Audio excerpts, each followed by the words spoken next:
Bonsoir à tous et bienvenue dans Au Quotidien. Au sommaire de ce vendredi 29 mai, l'unité médico-légale du Mans face au manque de moyens.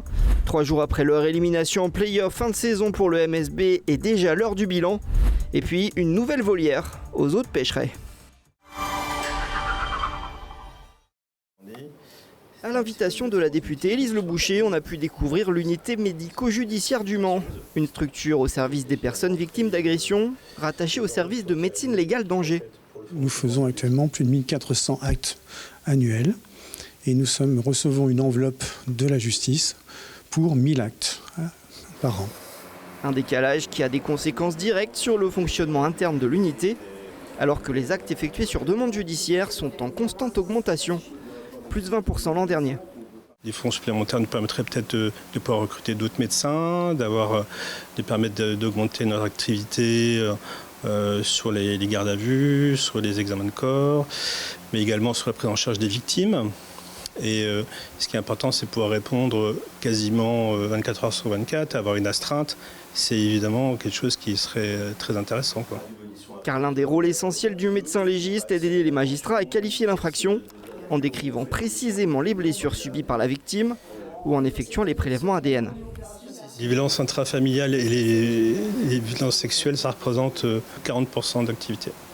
Après, il y a aussi des violences physiques dans la rue, des accidents de la voie publique, du harcèlement scolaire. Des difficultés remontées à la députée qui participe à une mission parlementaire sur le coût des violences sexistes et sexuelles et l'accompagnement des victimes.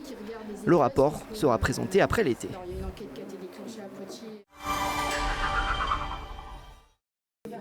Le Mans FC lance sa nouvelle campagne d'abonnement pour la saison 2026-2027, une saison marquée par le retour du club dans l'élite du football 16 ans après. Les fidèles supporters manceaux d'abord pourront renouveler leur précieux sésame à partir du mardi 2 juin à la Pince-Nardière et sur la billetterie internet du Mans FC. Ensuite, ça sera ouvert à tous à partir du 9 juin. Le club se fixe déjà un objectif, que les 17 rencontres de Ligue 1 à la maison se jouent à guichet fermé.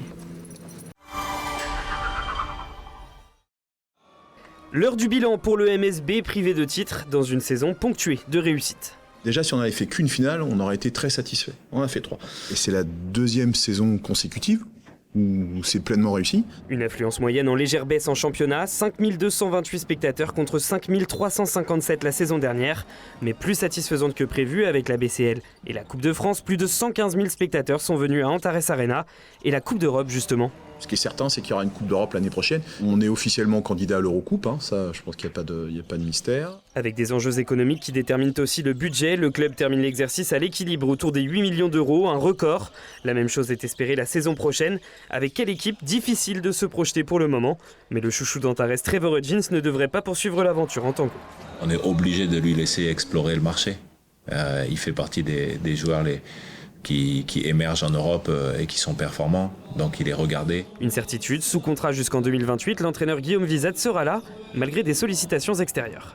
Mais mes ambitions, elles sont ici.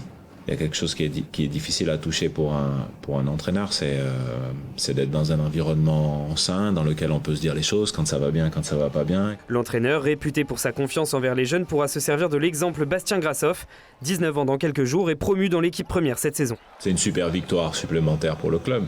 C'est-à-dire que quand vous avez un garçon qui vient pour faire sa formation et qui avance plus vite qu'espéré, c'est une très bonne chose. De belles perspectives d'avenir, le MSB veut continuer de rugir et perturber la hiérarchie du basket français. Aujourd'hui, je suis au parc zoologique de Pêcheret, sous les arbres, à la fraîche, dans la nouvelle volière, et je suis avec Cécile Véron, responsable des animaux ici finalement. Tout à fait. On va parler de cette nouvelle volière justement. Donc on va retrouver des oiseaux de la zone océanienne, Australie, des loriquets de Swenson, qu'on appelle aussi des loriquets arc-en-ciel, de par leur jolie couleur. On va retrouver des ibis d'Australie également. Une volière de 40 mètres de long dans laquelle le public pourra entrer pour être au plus près des oiseaux. Dans un premier temps, par petits groupes accompagnés, et c'est le temps que les oiseaux en fait s'habituent au passage du public, et puis par la suite, logiquement, les visiteurs devraient pouvoir y rentrer librement. Puis l'idée, c'est vraiment de rentrer chez eux, de voir un petit peu ce qui se passe et d'être au plus proche d'eux, mais tout en les respectant. Une cage qui a demandé 4 mois de construction car, comme souvent aux zoos de Pécherets, il s'agit de fabriquer soi-même ou de réutiliser l'existant. On a récupéré cette ancienne serre maraîchère pour en refaire une volière pour accueillir les oiseaux qui sont installés maintenant. Une nouvelle volière inaugurée officiellement samedi 30 mai et qui accueillera de nouveaux pensionnaires dans les mois à venir. Quelques idées non exhaustives de sortie pour ce week-end à l'approche des 24 heures du Mans. C'est l'heure de redécouvrir l'histoire de l'automobile avec la 3e édition de 1906 dans le rétro, samedi et dimanche à Saint-Marc-la-Brière. Entre rallye et concours d'élégance, l'occasion de se replonger dans le premier Grand Prix automobile, c'était il y a 120 ans. Autre événement mécanique, Automoto Rétro à Maillet, samedi de 9h à 22h. Exposition et parade dans les rues, l'entrée est gratuite, restauration sur place. A noter que tous les bénéfices seront reversés à l'association Enfants Cancer Santé. Mécanique toujours, des motos à la cathédrale du Mans samedi. Des centaines de 2 roues sont attendues pour cette Madone des motards, où ils seront bénis en début d'après-midi. Dernier moment pour le 26e Le Mans fait son cirque avec 13 000 festivaliers enregistrés pour cette édition. Il reste encore plusieurs représentations ce week-end, dont le Circus Ronaldo avec Sonoyo, spectacle recommandé par les organisateurs. Plus d'informations sur leplongeoir-cirque.fr. Et puis la galerie d'art contemporain The Artistic Red Dot de Parcé ouvre ses portes en continu. Normalement, il faut prendre rendez-vous pour visiter le lieu. Ce week-end, accès libre, samedi et dimanche de 10h à 18h.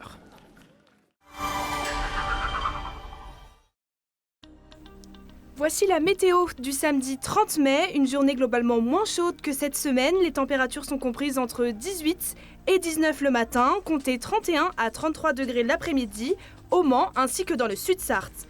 Le grand ciel bleu est couvert par des nuages annonçant une baisse générale des températures dans la nuit de samedi à dimanche, permettant un retour au normal de saison. Le département reste donc en vigilance jaune canicule jusqu'à samedi. C'est la fin de cette édition, merci à tous de l'avoir suivi. Bon week-end sur LMTV Sarthe.